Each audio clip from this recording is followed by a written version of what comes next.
Good afternoon. Kia ora koutou. Kia ora. Thank you each for taking public submission seriously and being here on a Saturday afternoon. We're joint householders. I'm speaking because I happen to be the geographer in the family. There are 3 strands in our submissions. 2 and 3 are linked together. 2 is an affirmation of the work that you do with Mahanui Kura Taiao.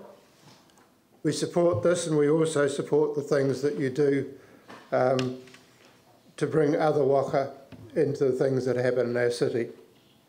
The larger one for you, though, is the funding of capital works. As citizens, we believe in council ownership and control of key infrastructure. And I'm going to elaborate on one part of our submission. Larger capital projects need to be planned, sequenced, budgeted, and built over a longer time span. So let me unpack some of the benefits for doing this. Rebuild brings economic and social benefits to our city. Rebuild expenditure flows into our regional economy.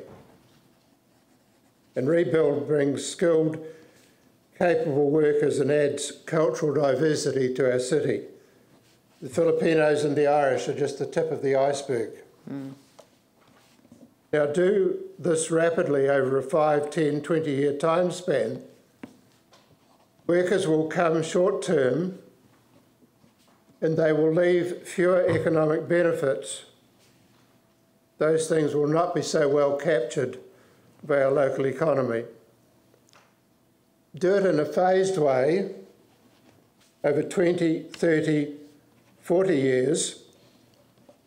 More economic benefits will be captured and more skilled workers will settle with their families and become permanent citizens. So don't do the flagship projects all at once and in parallel. Do them in sequence.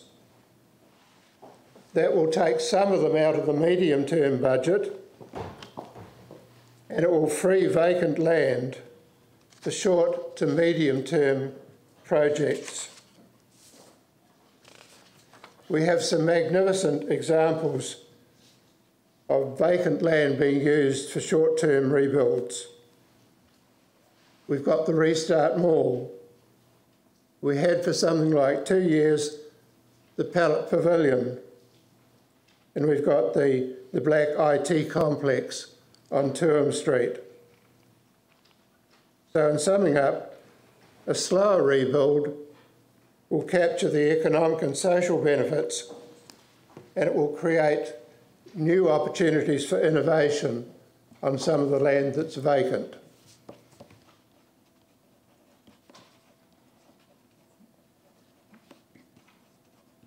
That's as far as we've got to go. Oh, sorry, I wasn't sure whether you wanted to touch on the other issues as well. Has anyone got any questions? Phil. Garth, I just wondered if you'd comment on it because it's been a bit contentious, but you refer to citizens retaining assets like including libraries, and almost as if that was necessary for us to have to do. And I guess it's come about because of another submissions. But I'm just wondering, there's been an analogy drawn that it'd be a bit like council say to lease libraries would be a bit like a private homeowner deciding to cash up and lease their home. I just wondered if you would agree with that analogy. I'm enthusiastic about council operating and running the library system. I don't see that it's any more essential for council to own the library land than it is for the Crown to own the land that the police station or the law courts are located on. I think there are other systems, but the key thing is that the council actually operate these facilities. And if there's a profit to be made, it's the council that makes the profit and the ratepayers benefit from that profit. I think that we had another submission that, I mean, I think the submitter that made the original comment was misquoted in the paper. What he was saying was that, sure, the council has to run the libraries, but they don't have to own the buildings. And we've had submissions in favour of the lease arrangements that we have at Eastgate Mall, for example, where the library's really been brought into the heart of the community and not a separate building that they have to navigate their way to across the shopping mall car park. But so it's an interesting point, but I think that your major point here is that if ownership was to be divested, you'd rather that it was divested to the citizens by way of a reclaimable bond or something like that. So it wasn't, you weren't selling it to private ownership. Have I read that right? That's right. Yeah. All right. Good. Well, thank you very much for your time. And last one for the day is Christopher Freer.